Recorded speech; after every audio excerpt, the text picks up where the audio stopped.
ছোট পর্দার আলোচিত অভিনেত্রী সাদিয়া জাহান প্রভা দীর্ঘ ১.৫ যুগেরও বেশি সময় ধরে কাজ করছেন শোবিজ ইন্ডাস্ট্রিতে। এই সময়ের মধ্যে অভিনয় গুণে ইন্ডাস্ট্রিতে শক্ত অবস্থানে জায়গা করে নিয়েছেন। একই সঙ্গে প্রশংসিত হয়েছেন দর্শক মহলে। লাস্ট সময়ে এই সুন্দরী অভিনেত্রী শোবিজে আলোড়ন সৃষ্টি করলেও ব্যক্তি জীবনে হোঁচট খেয়েছেন তিনি, ফলে বিভিন্ন সময় আলোচনার মুখেও পড়েছেন। প্রায় সময়ই তার কোনো মতামত বা মন্তব্য নিয়ে গুঞ্জন শুরু হয়।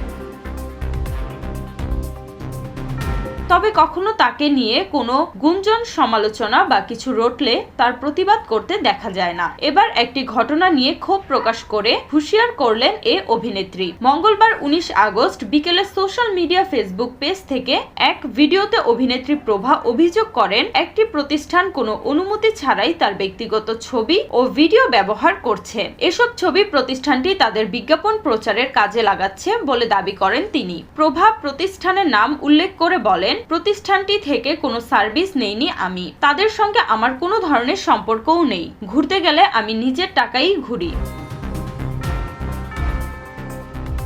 এরপরও আমার ভ্রমণের ছবি ও ভিডিও ব্যবহার করে প্রতিষ্ঠানটি তাদের ব্র্যান্ডিং করছে, এটি একদমই অনৈতিক। এ সময় প্রতিষ্ঠানটিকে সতর্ক করে তিনি বলেন, আমার অনুমতি ছাড়া আপনারা কেন আমার ছবি ও ভিডিও ব্যবহার করছেন? এই অনুমতি দেইনি আমি, এটা ঠিক না। এছাড়া আইনি ব্যবস্থা নেয়ার হুঁশিয়ার করে প্রতিষ্ঠানটিকে সাবধান হওয়ার কথা জানান তিনি। প্রসঙ্গত ২০০৫ সালে মডেলিং এর মাধ্যমে শোবিজে ডেবিউ করেন প্রভা। তারপর অসংখ্য জনপ্রিয় নাটক, টেলিফিল্ম ও বিজ্ঞাপনে কাজ করেছেন। বর্তমানে দেশে কাজের পাশাপাশি দেশে বিদেশে বিভিন্ন সময় ঘুরে বেড়াতে দেখা যায় তাকে।